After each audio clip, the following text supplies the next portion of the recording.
hay dos formas de desinformar.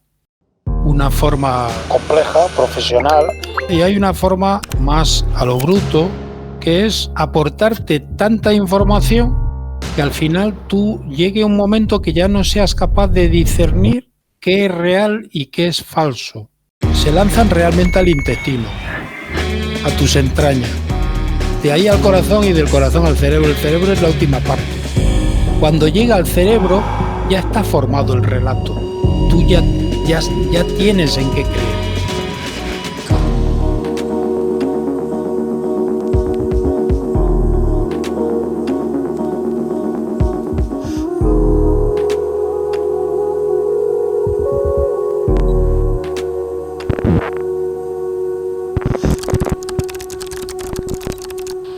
Preséntese a nuestros oyentes. Hola, ¿qué tal? Soy Jorge Gómez. Esta es mi entrevista y si queréis ver la primera parte, en el propio vídeo tenéis el link para ver la primera parte de esta entrevista. ¿Qué lecciones o habilidades específicas espera que los estudiantes se lleven de sus cursos para aplicar en el mundo real? No solo en esta profesión, pero en la inteligencia se da mucho que se imparten muchos cursos de especialización en los que se trasladan conocimientos teóricos. En gran medida porque los que imparten estos cursos solamente tienen estos conocimientos. Digamos que nunca han pisado el terreno, nunca han pisado la calle. Todo lo han visto desde la comodidad de sus despachos. Y por eso se remarca mucho en muchos cursos el análisis de inteligencia, que es muy importante, por supuesto que lo es. Pero yo siempre digo lo mismo, para analizar tienes que tener información. Y la información en general se obtiene en la calle. Este año nosotros vamos a comenzar un curso en una universidad en el que la formación incluirá los conocimientos teóricos y la aplicación práctica en algunos ejercicios. En general, mi objetivo es que los estudiantes que hagan cursos alcancen conocimientos que puedan ponerlos en práctica en sus empresas. ¿Y qué habilidades tienen que adquirir? Pues son la capacidad de una observación profunda, es decir, observar un poquito más allá de lo que observaría una persona normal. Esto nos da muchos datos. La capacidad de mimetizar nuestras intenciones. Estamos hablando siempre de obtener información de una persona, de una actividad human, ¿no? Entonces, es muy importante llevarlo a la situación en la que esté cómodo, pero no detecte que yo lo que estoy haciendo es obteniendo información de él, ¿no? Ser capaz de mantener un puente en pie en cualquier circunstancia. Es decir, tenemos una previsión de cómo va a ir nuestra entrevista, pero se nos tuerce porque no hemos contado con algo, desconocemos algo que es importante o hemos dicho algo que es inconveniente. Aunque veamos que nuestro puente se derrumbe, tenemos que mantenerlo en pie, porque casi siempre el objetivo de una primera entrevista no es nunca obtener información, es conseguir una segunda entrevista. Por tanto, ese puente hay que mantenerlo vivo siempre, ¿no? Y solamente se deja caer cuando no tenemos más remedio. Tenemos que manejar la capacidad de empatizar, pero en un tiempo muy corto, porque no dispones de todo el tiempo del mundo. Y al final, un agente human es alguien que es capaz de empatizar con cualquier grupo y en cualquier momento. Eso es una habilidad que hay que trabajar. La observación, la paciencia, la prudencia, el orden, la metodología, la capacidad para encajar los golpes, sin un gesto que lo denote. Podríamos estar hablando de esto horas, porque son muchas las habilidades que debe manejar una persona que trabaja en inteligencia, ¿no? Del Estado o privada, ¿no? O un directivo de una empresa para beneficiarse en sus negociaciones. Son muchas las habilidades que tienes que tener y que tienes que trabajar, ¿no? Os voy a poner un detalle para los oyentes para que vean la importancia de esto. Yo he dicho en muchos cursos que un agente human es el compendio de tres profesiones, que son las de relaciones públicas. Es un tío que tiene que ser capaz de tener múltiples relaciones porque, como en vuestra empresa, en la inteligencia, nunca te llega un mismo trabajo. Lo bueno que tiene la inteligencia es que es un trabajo creativo. Siempre vas a tener que crear porque lo que te digan hoy, mañana no vale. O el problema de hoy va a ser distinto del de mañana. Entonces tú siempre tienes que crear y, por tanto, tu caja de herramientas son las relaciones. Cuando llega el problema, cuando llega el cliente, me viene con un problema y yo tengo aquí mi teléfono, mi agenda, que digo, vale, ¿qué es lo primero que tengo que hacer? Planificar. Planifico y una vez planifico, elijo las herramientas que voy a utilizar para resolver este problema.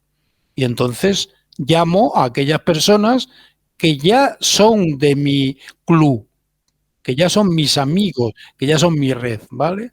Entonces, por un lado eres un relaciones públicas, por otro lado eres un psicólogo, aunque no titulado, pero cuando yo me siento con una persona, necesito obtener información de esa conversación. Y por tanto, de esa conversación, de sus gestos, de todo. Y por tanto, tengo que ser hábil a la hora de detectar todas estas cuestiones. Y después un actor, voy a ser un actor de la mentira, ¿no? Voy a ser lo que quiere ver el que está enfrente. Pero pongamos una salvedad. Un actor actúa en un escenario y lo más que le puede pasar, si lo hace mal, es que le abucheen o que se vayan del teatro. Pero cuando tú actúas a 50 centímetros o a 1 metro de un criminal, los errores son fatales y se ven todos. Por tanto, tu capacidad de actor tiene que ser mucho mayor que la de un actor de verdad, porque tengo que representarlo a muy poquita distancia de un ser peligroso y además él no tiene que notar que yo tengo miedo o prudencia. Entonces, ese compendio de esas tres cosas forman lo que sería una actividad real en la que tienes que tener muchas habilidades.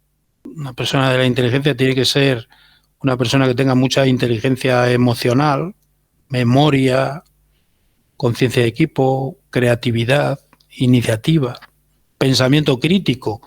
Esto es muy importante. Nosotros no podemos creernos lo que se nos dice. Para eso existe el contraste y tenemos que tener un pensamiento crítico de decir, ¿esto me cuadra o no me cuadra? Entonces, para eso se contrasta con otras informaciones que puedas poseer, ¿no? Habilidades analíticas, por supuesto. La capacidad para resolver problemas y para tomar decisiones en segundos. Aquí las decisiones las tomas tú, no las toma nadie más. Tú eres el que está delante de tu fuente. Una capacidad para planificar y atender al detalle, lo que te decía antes. Capacidad de investigación y, por supuesto, hay dos cosas que yo creo que son muy importantes, que son las habilidades de comunicación. Tienes que ser un buen comunicador y la capacidad para gestionar crisis. Esas pequeñas crisis que se nos van a producir durante nuestro encuentro, durante nuestra operación, durante nuestro trabajo en nuestra empresa, que se nos van a producir y no contábamos con ellas. Entonces tienes que tener esa capacidad de ser capaz de afrontarlas de inmediato.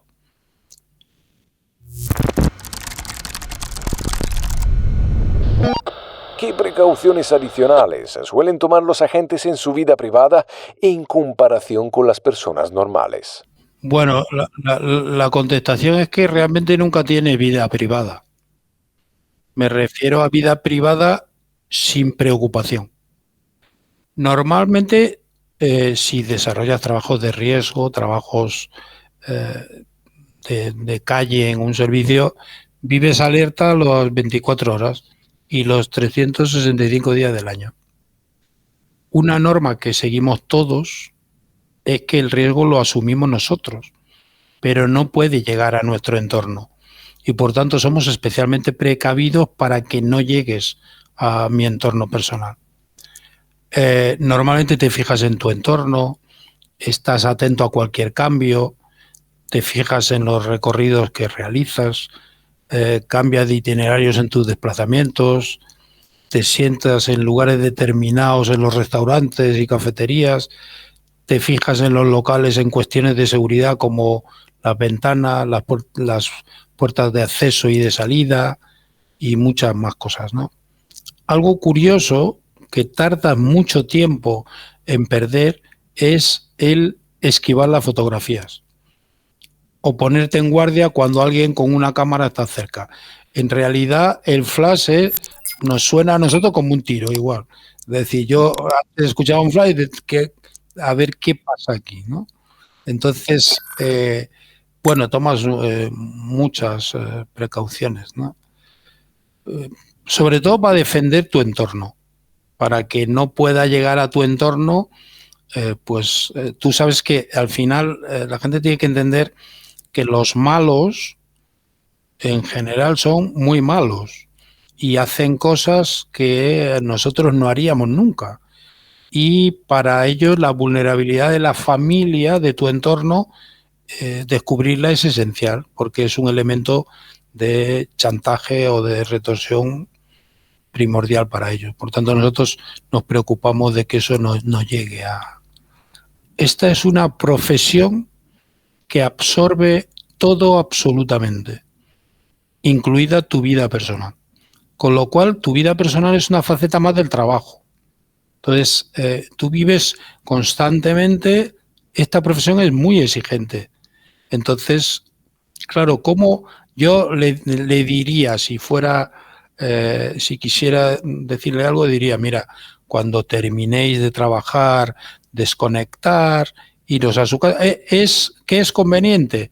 De vez en cuando desconectar y sí decir, mira, cariño, si tu novia, tu mujer, tus hijos, mira, nos vamos 5 días a la montaña y vamos a desconectar. Y ahí tiro con el teléfono y tal. Ya, esto está muy bien. Pero ¿cómo puedes hacer eso cuando tienes gente trabajando en la calle las 24 horas, cuando asumen riesgos? ¿Cómo puedes desconectar tu teléfono? Yo conozco compañeros que lo desconectan y yo pues le daría con perdón de la expresión, le daría con el teléfono en la cabeza. Es decir, ¿cómo puede ser tan irresponsable? Porque el que está trabajando fuera, cuando tiene un problema y te llama, lo que quiere escuchar es tu voz. No quiere escuchar una locución que diga el teléfono está fuera de cobertura. Entonces, al final, tú realmente estás intentando vivir tu vida profesional, compensar tu vida familiar y además estar atento a las personas que tienes trabajando fuera. Total, si te soy sincero, no sé qué consejo darles porque yo no los he aplicado en mi vida. Y al final, ¿qué es lo que ocurre? En muchas ocasiones, y agradezco la pregunta de verdad, pues que hay veces que si no atiendes a estas cuestiones, tu vida profesional se lleva tu vida personal por delante. Y ocurre en muchas ocasiones. ¿Cómo aborda HSI Consulting la integración de la cultura de la inteligencia en las empresas? Partimos de que nuestro país tiene un tejido empresarial formado por un 97% de pymes.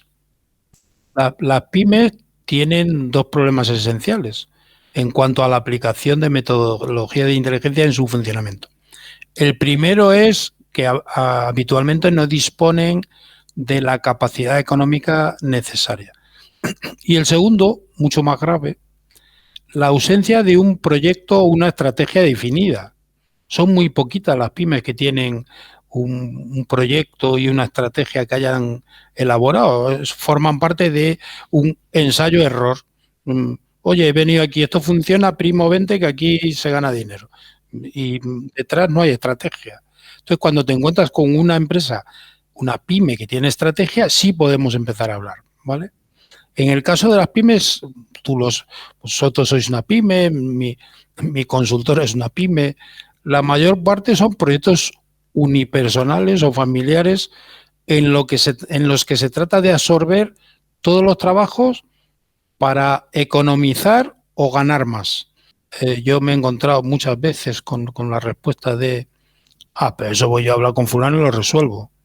No presupongo que yo sería capaz de dirigir su empresa, pero usted está presuponiendo que es capaz de hacer mi trabajo.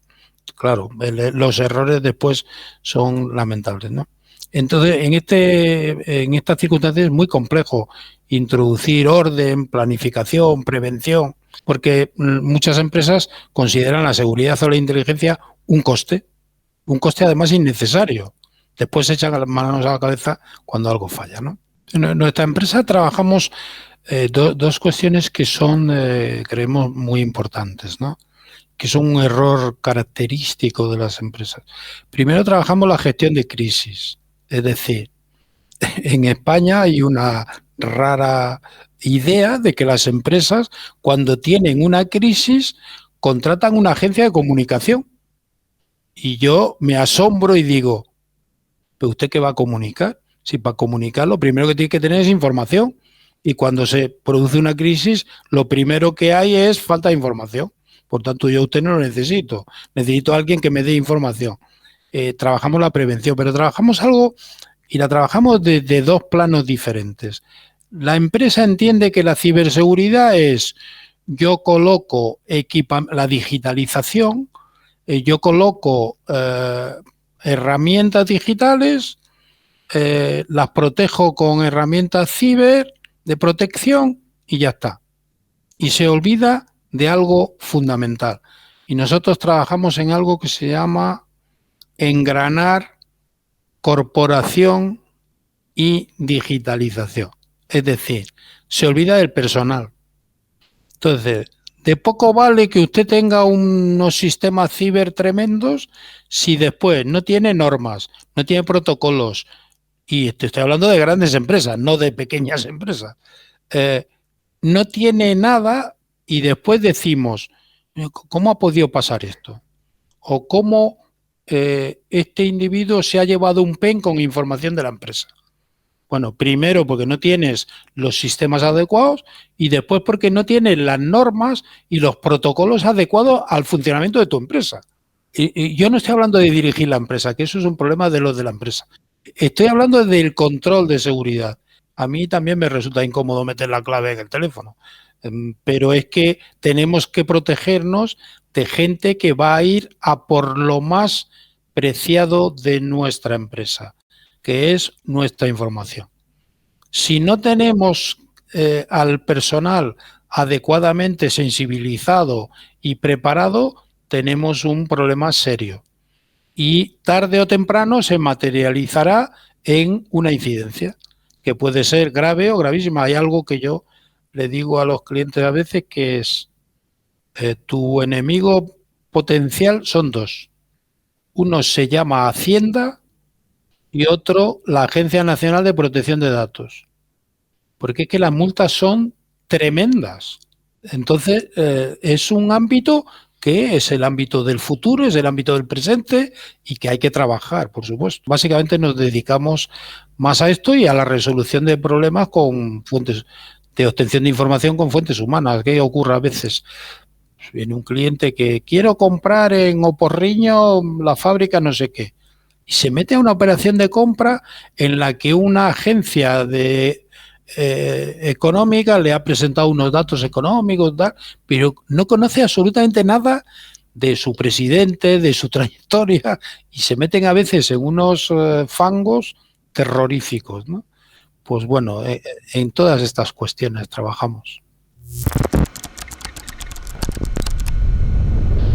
¿Cuáles son los principios clave que podrían ayudar a empresas a fortalecer sus estrategias de seguridad? Bueno, mira, yo creo que los mayores riesgos que afrontan las empresas hoy en día provienen del ámbito ciber.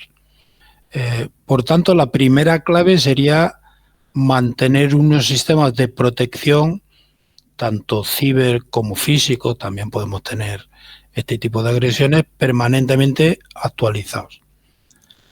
La formación y sensibilización del personal es otro principio básico. Tú no puedes tener un barco en el que solo esté enterado de las cosas el capitán. El personal tiene que estar sensibilizado y formado. Muchas empresas, descuidan el cuidado de su personal, que es su bien más preciado. Y el personal acaba convirtiéndose en el vector más usual para los ataques. El descuido, la desidia, los rencores, pues son elementos que se utilizan para poder utilizar a estas personas como vector de ingreso en sus redes, redes de empresa, me refiero. Es necesario engranar digitalización y corporación, como ya no podemos descuidar al personal, no formarlo, no sensibilizarlo y después pensar que tenían que haber actuado de otro modo. No, actúan como tú les hayas enseñado. Y si no les enseñas, no pues actuarán de la manera que ellos crean conveniente, que no siempre es la más conveniente para la empresa, ¿no? Y es muy importante la normalización y protocolización de los procesos de trabajo. Se debe de disponer de un proceso estructurado en el que tengamos las herramientas que nos garantizan una parte de la seguridad, el personal formado que nos garantiza que va a responder adecuadamente cuando tengamos un problema y después esto actualizarlo permanentemente y que esté registrado por escrito. Es decir, cuando tú firmas un NDA, un acuerdo de confidencialidad, lo firmas y muchos trabajadores no entienden que desde hace ya un tiempo hay una ley de secretos empresariales en la que tú no puedes llevarte información de tu empresa, compartirla con otro, pero si tú eso no lo tienes escrito, no lo has leído, puedes aducir siempre que tú no sabías que eso era así. Pero si lo has leído y lo has firmado, podrás decir esto, pero la responsabilidad es tuya ya. ¿Cómo describiría el estilo de liderazgo que se requiere en una empresa de inteligencia en comparación con una empresa convencional? Los directivos de una empresa trabajan encasillados en sus procesos de producción y comercialización. Es decir, si yo trabajo en una empresa que fabrica tazas, pues habrá directivos dedicados a la producción, directivos dedicados a la comercialización y la alta dirección de la empresa. Pero realmente su mundo es menos complejo. Los miembros de un equipo de inteligencia, los miembros directivos, deben poseer una amplitud de miras y una capacidad de resolución mucho mayor, ya que se pueden enfrentar a cualquier tipo de problema, a cualquier situación. Realmente los equipos de inteligencia de una empresa privada o del Estado tienen la misión de resolver aquellos problemas que otros no han sido capaces de resolver. Me viene a la cabeza una cita que yo utilizo en bastantes ocasiones, que es de Piaget, el famoso psicólogo, que dice la inteligencia es aquello que utilizas cuando ya no sabes qué hacer. Entonces, en cuanto al estilo de liderazgo, es un estilo, yo creo que mucho más completo, pero a la vez también mucho menos, y voy a decir la palabra porque es así, con mucha menos prepotencia, porque lo que tiene que funcionar es el equipo y a veces en el estilo de liderazgo de las empresas muchos líderes funcionan al margen de sus equipos. Piensan en ellos y nada más. Aquí hay una compenetración mucho mayor con tu equipo. Si no eres capaz de que tu equipo te siga, eres un mal líder en inteligencia.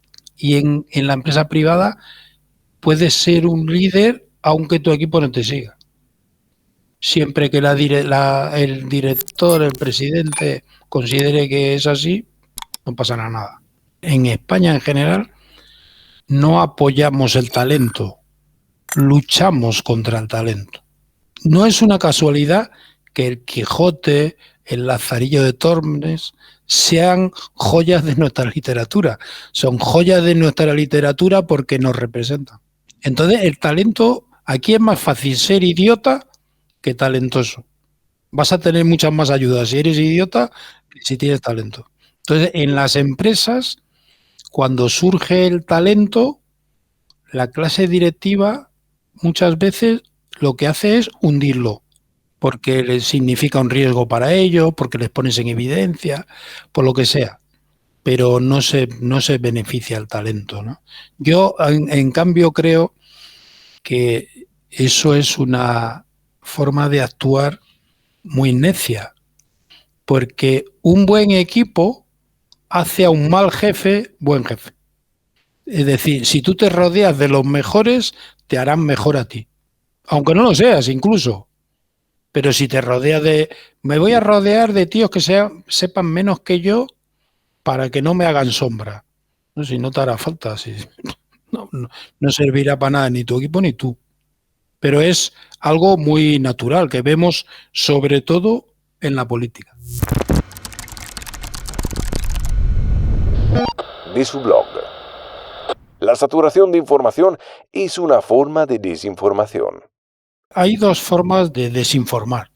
Una forma compleja, profesional, en la que se preparan las operaciones, tiene sus niveles y demás. Y hay una forma más a lo bruto, que está dentro de las capacidades de muchos actores, que es aportarte tanta información que al final tú llegue un momento que ya no seas capaz de discernir qué es real y qué es falso, qué es real y qué es irreal.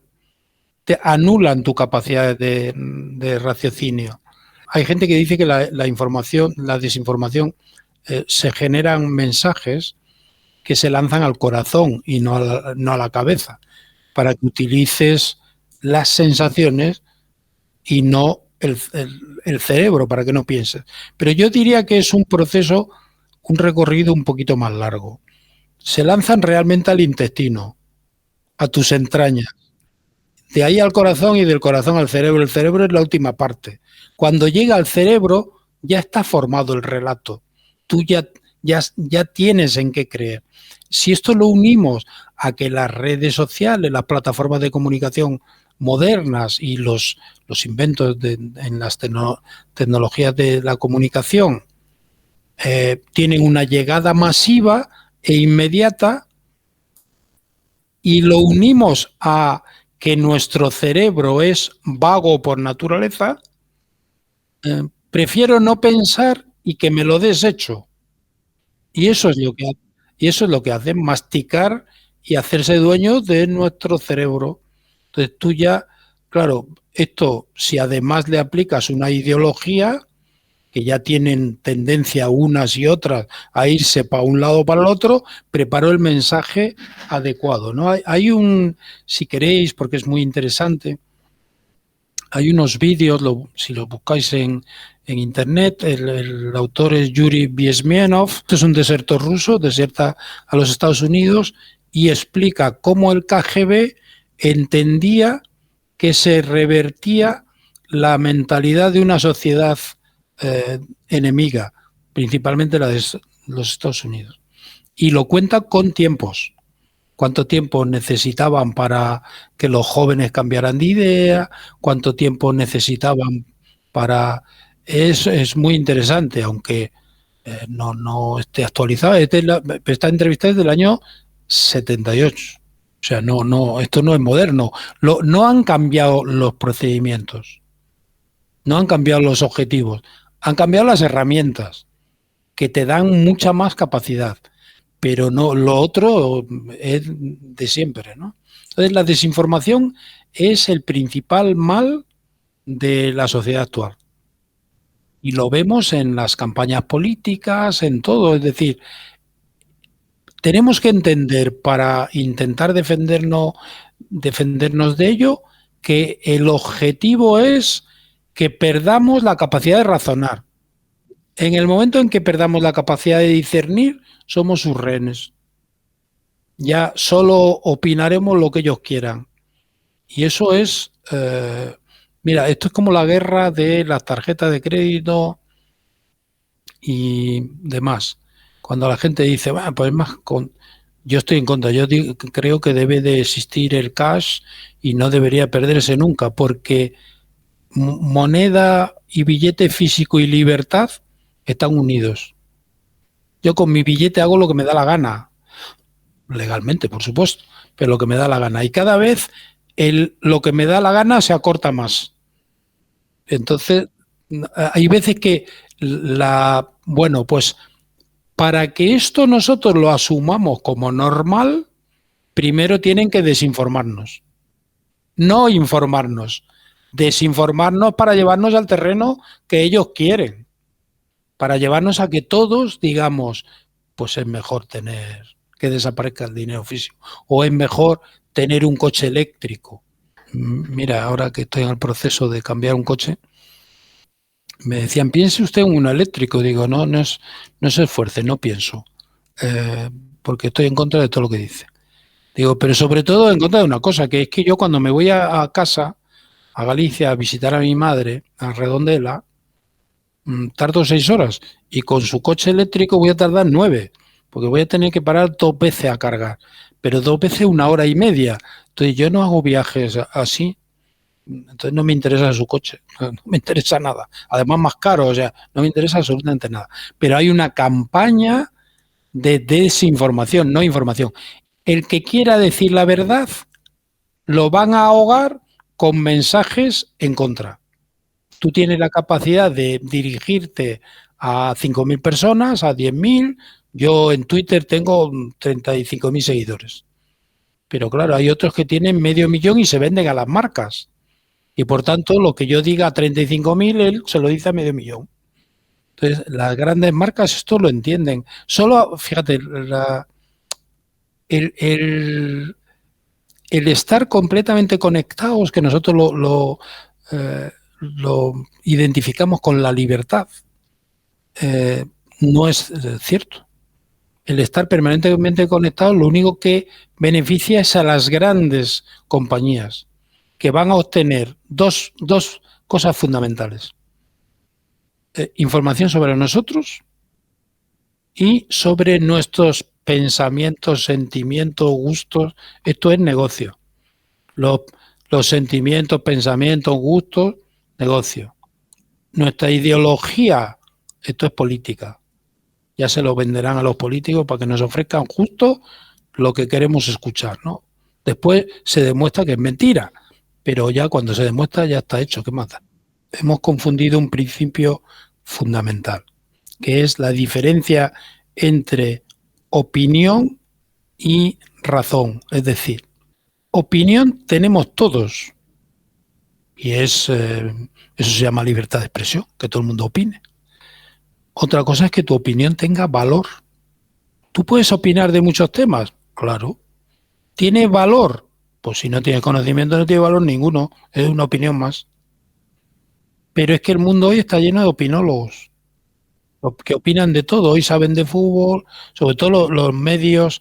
Yo que he participado en programas de televisión, la televisión es un bluff permanente, es decir, todo lo que tú ves allí son personajes cuyos conocimientos son más que dudosos, ¿no?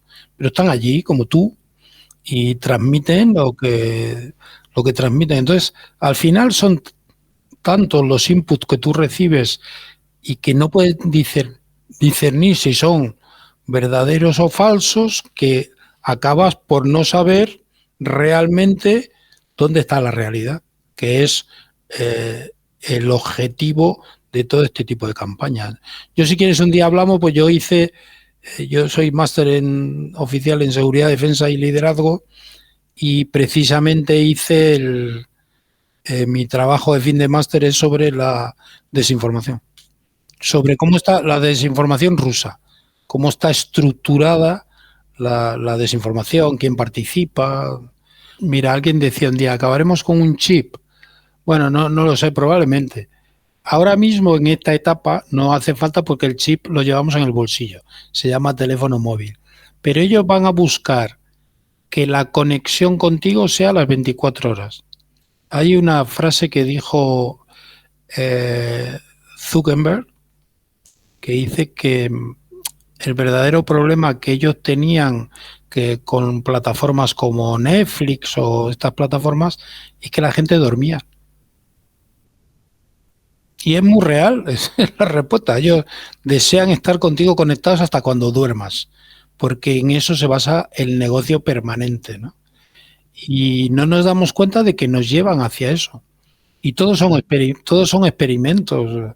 Están experimentando para saber qué es aquello que queremos.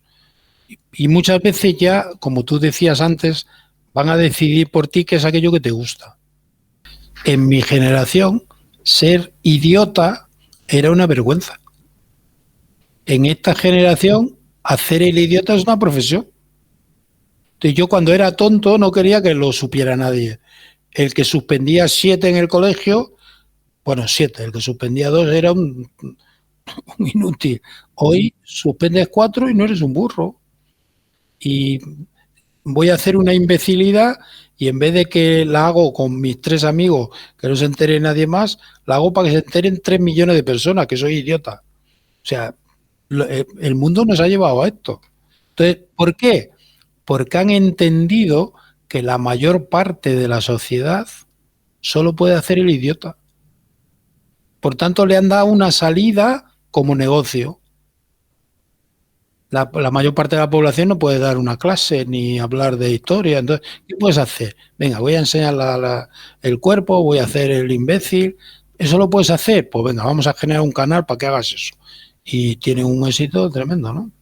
Soy supuestamente la generación más formada de la historia, la que dispone de más información y la que madura más tarde. Por tanto, en esta ecuación algo está fallando. Todo eso debería de servir para que tú maduraras y no sirve, o sea que algún error tiene esta ecuación.